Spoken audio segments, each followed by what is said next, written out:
Alexandra, were it possible to say, Mother, I have seen more beautiful mothers, a most loving mother, and tell her there I will go, Alexandra, I would have long gone from you. But we have only one mother. Yes, I would have long gone from you. That's Wally Serote reciting one of his famous poems, Alexandra, named after the township where we both grew up. Do you love me, Alexandra, or what are you doing to me? Wally and his family moved to Alex in 1956, when Wally was around 12 years old. He's 78 now. Even though this poem was written decades ago, it still speaks to me. His words are so true today. Something tells me you are bloody cruel.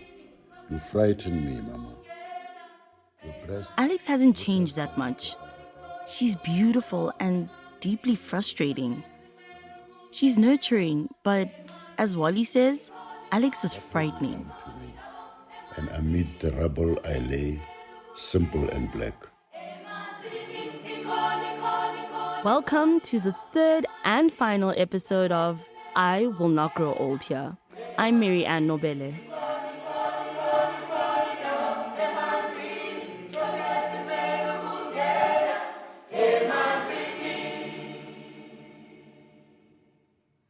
There's this thing I like to say. I'm a girl from Alex. I'm not an Alex girl. I like to make this clear to people who aren't from here. An Alex girl, she jumps at any guy who has money.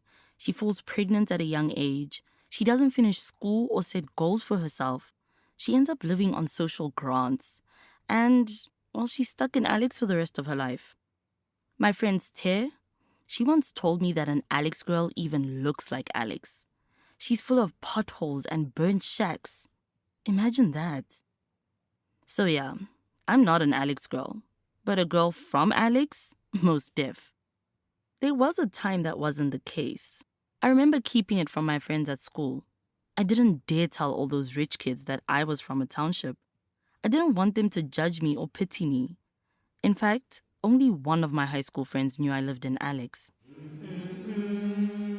Yo, but I'd be lying if I didn't tell you the other side of the story. That as I've gotten older, I've also figured out that Alex is the reason I am who I am. And there's a lot to like about Alex. We have a rich culture here. Like the food. Have you ever eaten a sly? It's a sandwich filled with chips and cheese and egg and sausages. Like, come on, it's the best. Alex always has my back. We're a strong-knit community. And the vibe? There's always so much art and music happening in Alex. Like that chorus of young people we're listening to, they're rehearsing at San Kopano, a hidden gem in Alex. Kopano means togetherness in Sotho, which is very fitting. Our community literally comes together there to attend meetings and concerts and adult education classes. One of the singers you're hearing is Kidiboni's Khobela. She's 22, a poet and a performer at the Alex Arts Academy. We need to create something bigger, something that will leave the next generation seeing, okay, our forefathers or our sisters or the last generation did this for us. Like when our forefathers fought for freedom, here we are, we say we're free and we are free. So what's next?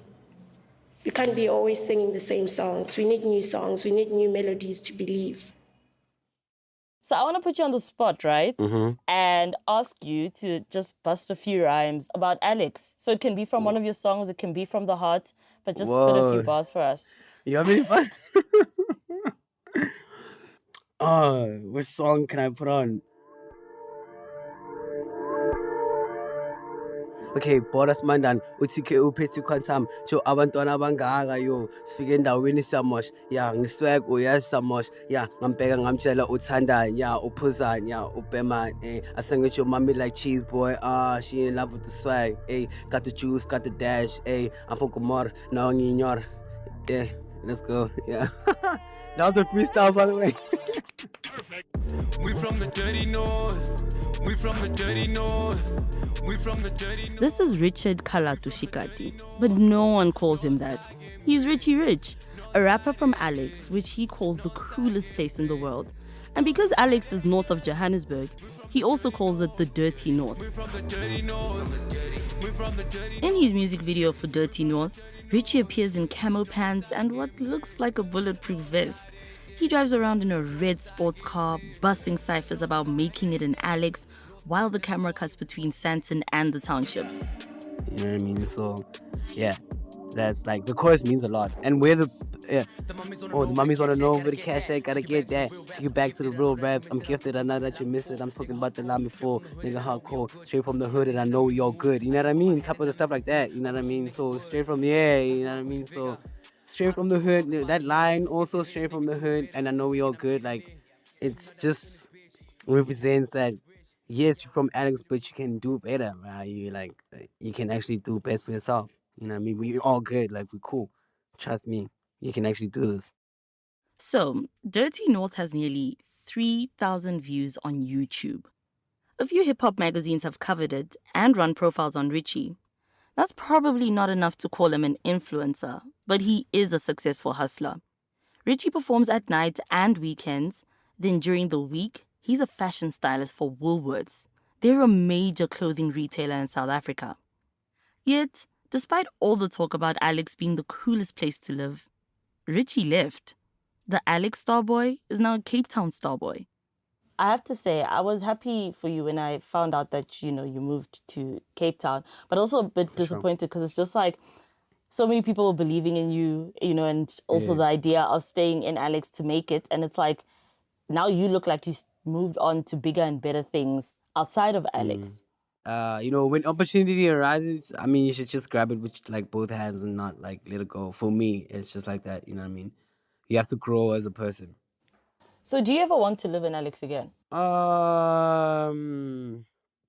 I still wanna like have like something in Alex. You know what I mean? I'm not just gonna So I wouldn't wanna go back and live there, but I wanna have something there. That's the dream, right? To have one foot in Alex and the other in Sandton or Cape Town. I mean, Richie wants to build a recording studio for kids to grow and develop their talent. I also want to give back to Alex someday. I have this dream of starting a community project for kids. We'd help them with homework and give them a safe space to hang out after school. I know that like a lot of bad stuff is going on there, but like I feel like there's a lot of more positive stuff going on right now. And I don't like focusing on the bad side of like Alex mostly. Like I'll focus on the good side of it, because I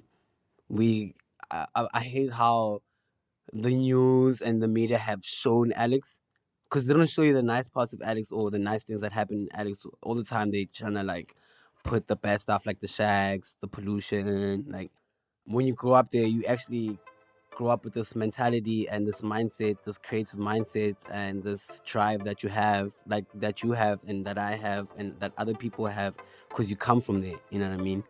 Because there's no other place like Alex, right? There's no place like Alex, trust me.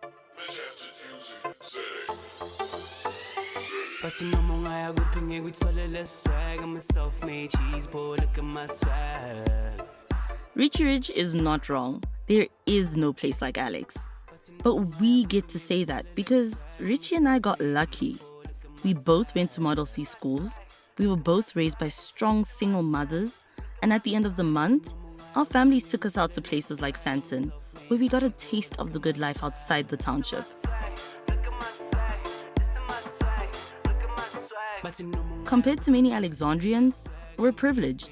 And as a result, our lives are progressing faster than many other people our age in Alex. We aren't part of the 70% of unemployed young people. But that could change at any time.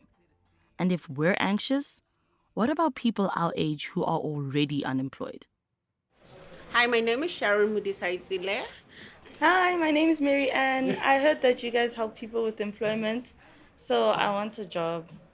You want a job? Mm-hmm. How old are you? I'm 23 years old. Nice to meet you. Oh, okay. I'm not actually applying for a job, but I've come to a place in Alex that's trying to help the 70%. I'm going through the process step by step so I can actually understand how they do that. Here is our reception area. You have to come and register within our portal. It's where our potential clients. This is Yes Hub in Alexandra. Yes stands for Youth Employment Service. It's a private agency that connects unemployed young people from townships and rural areas to paid job opportunities. They also train them in skills companies are looking for. Sharon Maditele has a disability and was unemployed until she came to Yes Hub. Now she's their receptionist. I'm a bit of a motivation to everyone that comes in here to register, that there is hope, even if you are on a wheelchair, whatever the circumstances or whatever the condition may be.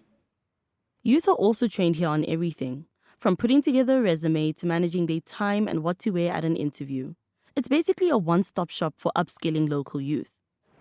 Hi, my name is Mbali Gekla. I am the CLO of the Yes Hub in Alex. A CLO is a community liaison officer. Mbali is showing us the area where youth get hands-on training. Cool. Let's go to culinary space. The kitchen! No kitchen! The cooking school was stunning, very professional and huge. Bigger than my grandma's house, I swear. I also saw their latest project, where youth will learn to fly drones. And they had a very cool 3D printing workshop where they print so many things. Jewelry, parts for cars and bikes, even a chess set. But I was eager to talk to the students at Yes Hub who were struggling to find work, like Wendy Bapela. Hey. Hi. Hello. How are you? Fine, thanks, and you? Wendy Bapela is 27 years old and a student at Yes Hub. She already holds 2 degrees. 2. A bachelor's in geography and an honors in geology. And despite all that, she's never had a full-time job. Wendy says she's only had part-time work since graduating in 2018. None of those jobs were in her field, so here she is, at Yes Hub taking even more classes. This time, she's learning how to fly a drone. What other challenges have you faced while looking for employment? I would just say having money to scan, because everything is online now, and scanning papers, it's expensive, so you'd have to always have money for printing, for photocopies and scanning as well. Yeah. So a recent study found that youth spend an average of 900 Rand a month to look for a job. That's about $50, which covers things like cell phone data and transport costs. This means that some young people have to choose between skipping lunch or finding work. Some youth will even volunteer to get their foot in the door. But not everyone can afford to work for free. Young people also get told to become job creators and not just job seekers. Become an entrepreneur, they say. I really believe that creating your own business and going down an entrepreneurship route, it's not the solution, but it is part of the solutions that we need to That's Alia Katrada. She's one of the managers at Yes Hub. If you can create a business and that is your sole income, not a side hustle, that would be amazing. You're your own boss. That's cool. You can then also create more jobs. Frankly, I'm not sure it's that simple.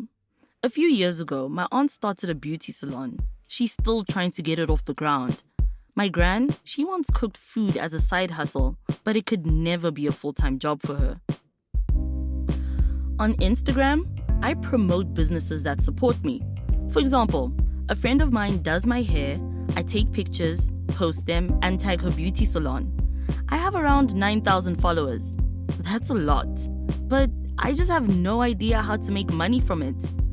And where are you supposed to get money to start a business anyway? If you're unemployed and no money is coming in, no bank is going to finance you. My friend Ste says you just can't win. I don't have money to start a business. I have a whole lot of ideas. I just don't have money to do it. Need money to make money, nah? Yeah. So if I don't go to school, then I need to start my business. But with my business, I need to get capital. And with capital, I need to get employed somewhere. And I can't get employed somewhere if I don't have education. So I need to get education.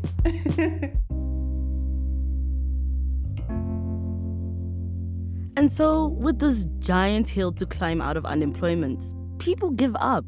It's not laziness. It's tiring. It's a lot.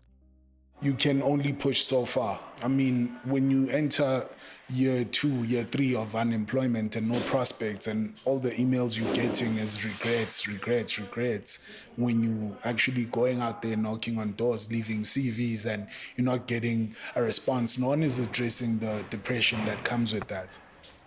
That's Ntantla Mlangeni. He's tried it all. He's taken every job he could get, but he has still gone through several periods of unemployment. The last time was for 2.5 years. That's when he started his own beverage delivery company. He's also a podcaster. Ntantla just happened to be visiting Yes Hub when my colleague Darshan and I stopped to talk to him. And the states of depression need alleviation, and that's where they turn to narcotics, alcohol, all this self-destructive behaviors and entertainment just to ease the pain of dealing with this hopelessness. It's not just you who's unemployed, but it's a whole family. And struggling, you now switch into survival mode. You're no longer thinking about finding a job. Now it's thinking about where your next meal is coming from. Have you had to deal with this in your own life? Yes, I've had spells where I've been unemployed and I've had to find ways to survive. And no one tells you about family turning their backs on you. No one tells you about friends leaving you in those dire circumstances. No one tells you how to deal with being a burden. My belief is that we fix South Africa by providing jobs. That's Alia Kathrada again. She comes from a very political family. Her grandfather, Ahmed Kathrada, spent 26 years in prison for opposing apartheid. He spent much of that time alongside his friend, Nelson Mandela. During apartheid, there was one clear enemy, and that enemy was the apartheid government, the system. Here, there isn't a tangible enemy. And here's a government who's saying that they're trying to help you, but are you being helped? Alia says there are over 20,000 youth enrolled across Yes Hub's programs. But with millions unemployed, staff at Yes Hub must feel like they're trying to put out a forest fire with a bucket. Unemployment is completely out of control. Why do you think this is the case? I think there are several reasons, starting off with, systemic issues that have... As much as I appreciated Alia's answer, I'd heard it before. Again and again. The legacy of apartheid, the crazy cycles Tia talked about, the poverty. Are people economically free? I sat and listened to Alia, and I could literally feel the frustration build up inside me. Like, I always knew struggling, but I feel like now that I'm older, I realize that a lot of the people around me aren't just struggling. It's not like just a tough month or, oh guys, you're not gonna have snacks for lunch, it's just gonna be a sandwich. That was struggling for me, but realizing that for a lot of people living in Alex, it is poverty. Like, it's fair to say that they're living in poverty. But now that I'm older and I'm actually understanding the homes of the people around me, it's like, this is what poverty looks like. Crime happens here. Like I said, someone, you're gonna get mugged. It's like, yes, there's guns, but we're not working, we're hungry. And even if we get jobs, our, managers are trying to sleep with us. It's like a... Believe it or not, I literally talked for 10 minutes, straight. I told Alia about my friends who are struggling with babies and how living at my grand's is so crowded. About seeing how lavishly people live outside of Alex, with cars and houses and businesses that they are literally waiting to inherit. About the fear I've heard in the voices of young people who are unemployed.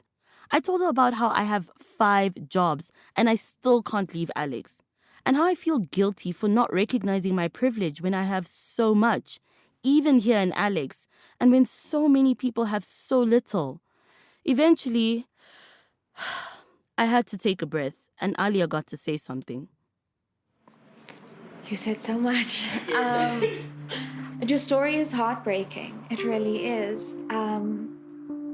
You're so young. You have such a clear understanding on what you want your life to look like.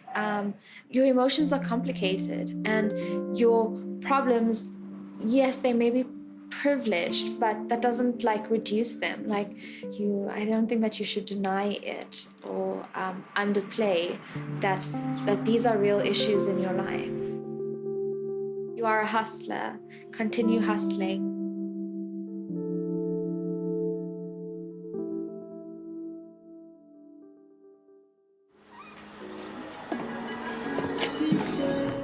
Hi. Fine, how are you? Head Cool. southeast. We're going to Embodies East, man. Yeah. The power's out in Alex again. I'm so over it. So I'm taking an Uber to my mom's new place in the burbs to charge my phone and get ready for lunch with my friend. My mom's been living there for a while, but this is actually my first time going there. Don't worry, it's not that deep.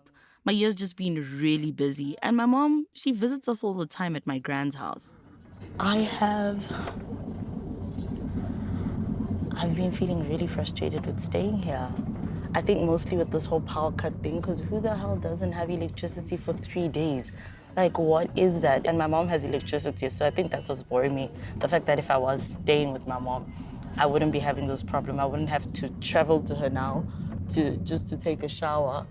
I'm not going to bath with cold water. I did that for the past 2 days, and I was miserable. I don't know how people do that whole ice bath thing. So on top of the ongoing power outages, I'm miserable about work too. I've been realizing lately that my jobs will likely disappear in the next few months. My radio voiceover work, Gun-Free South Africa, even reporting this podcast. Guys, this is episode 3 of 3. I'm about to lose all of it. Ngapha, it's ridiculously hot outside. Yo, hi, I need a shower and some me time. My mom has this way of calming me down. Always. We get along so well. Sometimes we just sit around thinking about what the future holds. Let's say you were to paint a picture on this white wall of the 3 of us 10 years from now. What do you think that picture would look like? It would be a picture with your baby pictures. Me as a mommy, obviously, and you guys with the nice garden at the back, and me holding one on Each of us. Yeah, on my sides. Mm-hmm. And then this beautiful, we dressed like those old.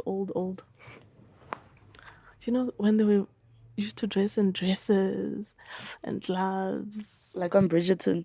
Yeah, like that. Yeah, we dressed like that, and we're just posing and beautiful pictures like that. Yeah. And life's great. Something like that, yeah. So you basically sound very hopeful for like Hloni and I's future, ne? Of course I am. And I believe you guys will make it.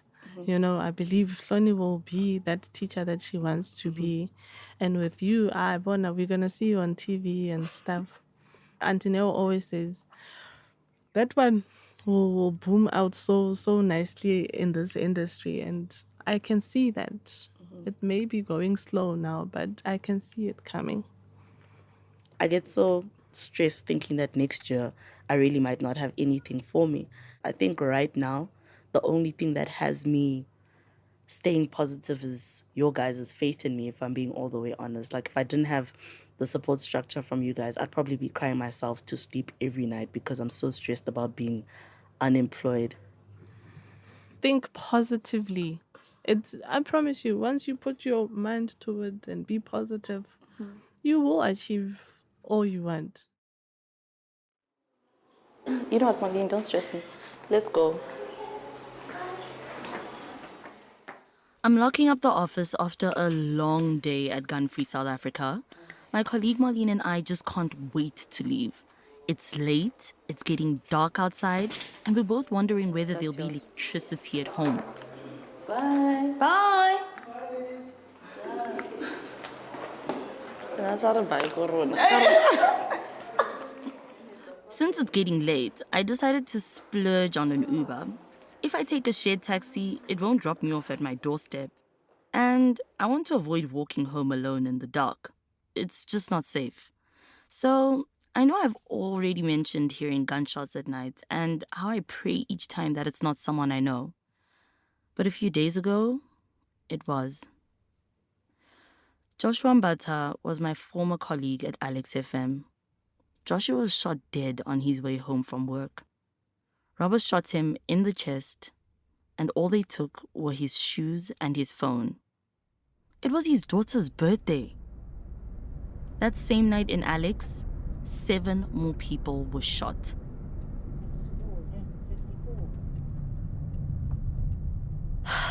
I'm so glad I took an Uber. So my driver heads east, taking us across the main road towards Alex. But you know, the best thing about my ride home is the lights. The Sandton lights.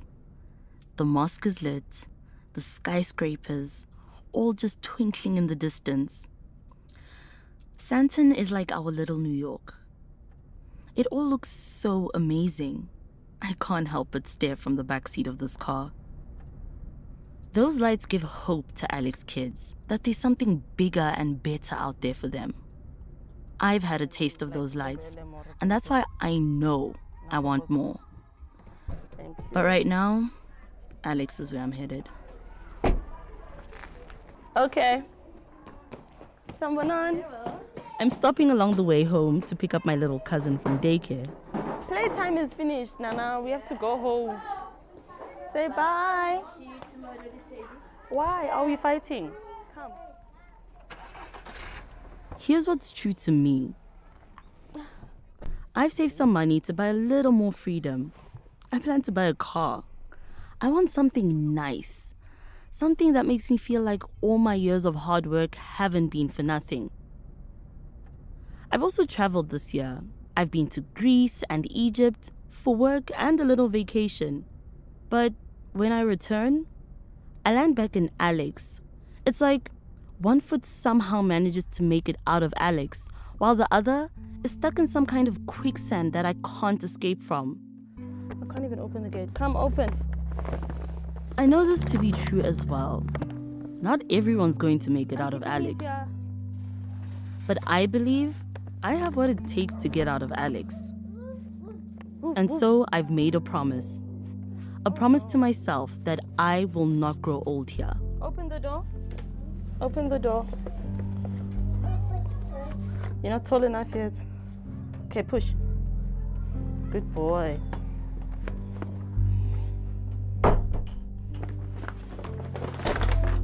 Yo. Okay. And we're home.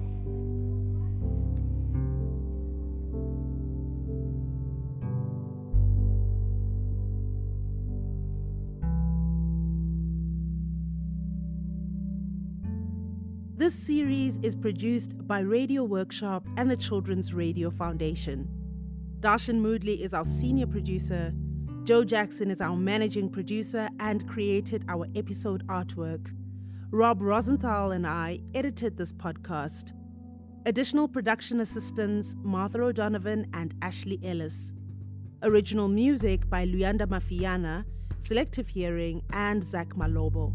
Additional music by Blue Dot Sessions. This episode features the poetry of Waleserode, together with music from the Alex Arts Academy and Richie Rich. Sound engineering by Mike Rayfelt. And our studio technician is Sims Gula. A big thanks to Catherine Grenfell at Audio Militia Studios, and a special thanks to community radio station Alex FM station manager Takalani Nemangoe and Samira Modike. This episode of I Will Not Grow Old Here and the work of the Children's Radio Foundation would not be possible without support from the Open Society Foundation. Visit our website for more information and to support our work at childrensradiofoundation.org. I'm Lesedi Mokhwatle.